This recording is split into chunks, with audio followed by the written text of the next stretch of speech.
रत्नागिरी जिल्ह्यातील नेवरे एक छोटंसं गाव. गणपतीपुळे इथून फक्त 6 किलोमीटर अंतरावर आहे. तर हे नेवरे गाव हे 15 वाड्यांचं मिळून बनलेलं गाव आहे.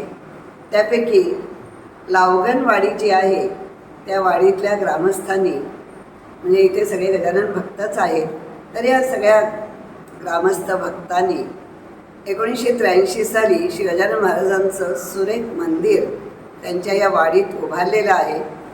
मंदिर अगदी खूप शांत रम्य अशा निसर्ग ठिकाणी हे बसलेलं आहे.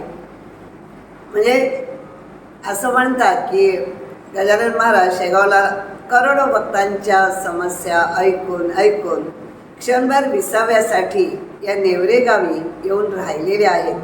इतकं इथे खूप छान, मनाला शांत आराम असं मनाला मिळतो आणि कुठल्याही आपल्या प्रापंचिक विवंचना, काळजा, चिंता इथे अजिबात जाणवत नाहीत. तर असं हे मंदिर आपल्या प्रख्यात प्रवचनकार भारताचार्य गजानन बावनीकर, आदरणीय वंदनीय श्री सुग शेवडे महाराज उर्फ आबा यांच्या प्रेरणेतून इथे एक भक्तनिवास संकल्प इथे होत आहे. त्याचा संकल्प यांनी केलेला आहे आणि योगी निवास इथे पहिल्यापासून आहेच आहे. तिथे राहण्याची उत्तम सोय आहे, जेवण्याची सुद्धा उत्तम सोय आहे. पण काळाची गरज ओळखून इथे भक्तांचा आता खूप ओघ गजानन महाराजांच्या दर्शनासाठी येतो आहे. त्यामुळे काळाची गरज ओळखून इथे भक्तनिवास उभारण्याचा संकल्प या मंदिराच्या कार्यकारिणी समितीने केलेला आहे. हे भक्तनिवास इथे हे अर्थात भक्तांच्या देणगीतून इथे साकार होणार आहे.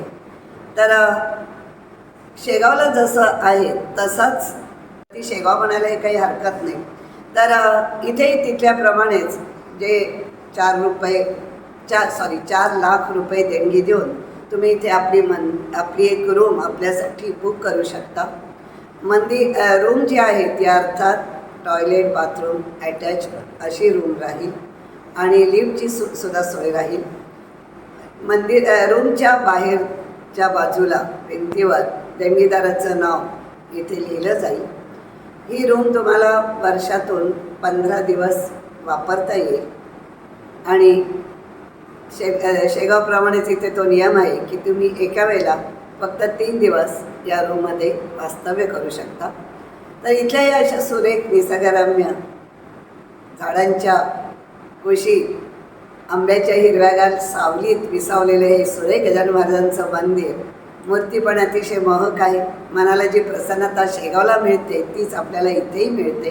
त्यामुळे आपण अवश्य या मंदिराला भेट देऊ शकता आणि त्याच वेळेला राहण्याची इच्छा इथे आल्यावर होतेच. तर त्या राहण्याचे आपली इच्छा पूर्ण करण्यासाठी ते भक्तनिवास आता उभारला जातो आहे.